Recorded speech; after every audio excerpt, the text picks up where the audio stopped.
Hello बच्चों, चलिए प्रश्न पढ़ते हैं। यदि ए कोमा बी कोमा सी समांतर श्रेणी में है तथा ये गुणोत्तर श्रेणी में भी है तो सही कथन है। विकल्प नंबर ए बराबर बी बराबर सी। विकल्प नंबर बी ए बराबर नहीं है बी के, बी बराबर नहीं है सी के। विकल्प नंबर सी ए बराबर बी बराबर नहीं है सी। विकल्प नंबर डी इनमें से कोई नहीं। मुख्य अवधारणा, तुम्हारा जो प्रश्न है वो श्रेणी से संबंधित है। तो सबसे पहले हम बात करेंगे समांतर श्रेणी। तो समांतर श्रेणी में हमारा दो क्रमागत पदों का जो अंतर है वो हमारा समान रहता है। तो जैसे हमारे पास ए कोमा बी कोमा सी समांतर श्रेणी में है, तो यहाँ से देखो जो हमारा दो पदों का क्रमागत दो पदों का अंतर है, जैसे बी माइनस ए बराबर होगा हमारा सी माइनस बी। तो यहाँ से देखो बी माइनस का बी बराबर से दूसरी तरफ आके प्लस का बी हो जाएगा बराबर माइनस का ए बराबर से दूसरी तरफ जाके प्लस का हो जाएगा। तो ए प्लस सी, तो यहाँ बी और बी हमारा दो बी हो गया बराबर हो गया ए प्लस सी। तो यहाँ से बी बराबर आ गया हमारे पास ए प्लस सी बटा में दो। अब इसी तरह हम बात करें गुणोत्तर श्रेणी के लिए। तो देखो भाई हमारी गुणोत्तर श्रेणी वह श्रेणी जिसके क्रमागत दो पदों का जो अनुपात है वो बराबर हो, तो वो हमारी गुणोत्तर श्रेणी होती है। जैसे हमारे पास ए कोमा बी कोमा सी गुणोत्तर श्रेणी है, तो देखो इसके जो दो क्रमागत पदों का अनुपात है, जैसे बी बटे ए है वो बराबर होगा हमारा सी बटे बी का। तो यहाँ से देखो हम वज्र गुणा करेंगे तो बी की घात दो बराबर हमारा आ जाएगा ए सी। अब हम प्रश्न के बारे में बात करते हैं। तो प्रश्न में देखो हमें दिया गया ए बी सी समांतर श्रेणी में। तो हम यहाँ लिखेंगे ए कोमा बी कोमा सी समांतर श्रेणी में है। तो समांतर श्रेणी में है तो हमारी मुख्य अवधारणा से बी बराबर हो जाएगा ए प्लस सी बटा में दो, जिसे हम समीकरण नंबर एक देंगे।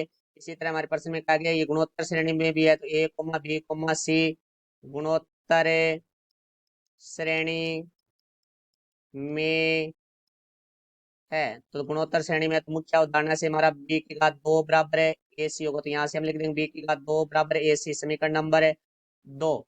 तो अब देखो भाई यहाँ से हम समीकरण एक का मान समीकरण दो में रखने पर, तो समीकरण दो में रखेंगे तो देखो भाई यहाँ से हमारे पास क्या आ जाएगा ए प्लस सी बटा में दो की घात दो बराबर हमारा आ जाएगा ए सी। तो यहाँ से देखो ये सूत्र का प्रयोग करेंगे ए प्लस बी की घात दो बराबर हमारा होता है ए की घात दो प्लस बी की घात दो प्लस दो ए बी।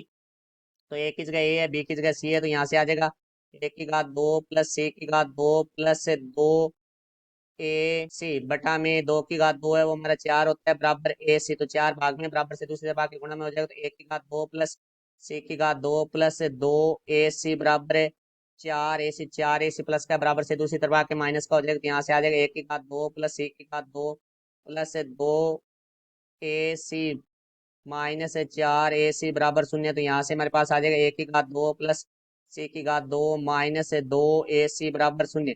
तो यहाँ से देखो भी ये सूत्र कब बनेगा, तो ए माइनस बी की घात दो का हमारा सूत्र होता है ए की घात दो प्लस बी की घात दो माइनस दो ए बी। तो हमें प्रश्न में जो ये संख्या दी गई है वो हमारी इस पद के रूप में है, तो हमें इसके रूप में पूर्ण वर्ग के रूप में बदलना है। तो यहाँ से हमारे पास आ जाएगा ए माइनस सी की घात दो बराबर शून्य। दोनों तरफ वर्गमूल करेंगे तो ए माइनस सी बराबर हमारे शून्य आ जाएगा, क्योंकि शून्य का वर्गमूल शून्य होता है। तो यहाँ से देखो माइनस का सी बराबर से दूसरी तरफ जाएगा तो प्लस का हो जाएगा। तो ए बराबर हमारा आ गया सी। इसको हम समीकरण नंबर तीन दे देंगे। तो देखो यहाँ से ए का मान समीकरण एक में रखने पर, तो समीकरण नंबर एक है वो हमारी है बी बराबर ए प्लस सी बटा में दो। तो बी बराबर ए की जगह हमारा सी आ जाएगा प्लस सी बटा में दो। तो यहाँ से देखो भाई बी बराबर हमारा आ चुका है सी प्लस सी, दो सी बटा में दो, तो दो से दो कट जाएगा। तो यहाँ से बी बराबर हमारा आ गया सी, समीकरण नंबर चार। तो समीकरण तीन व समीकरण चार से, तो देखो समीकरण तीन व चार से ए सी के बराबर है और बी सी के बराबर है। तो इससे अर्थ होगा कि हमारा ए बराबर बी बराबर है सी। तो देखो ए बी सी समांतर और गुणोत्तर श्रेणी में तभी होंगे जब ए बराबर है बी बराबर है सी के। तो हमारा जो विकल्प नंबर होगा वो होगा ए, क्योंकि ए विकल्प नंबर ए में ए बराबर बी बराबर सी है। ये हमारे प्रश्न का उत्तर हुआ। आशा करता हूँ समझ आया होगा। धन्यवाद।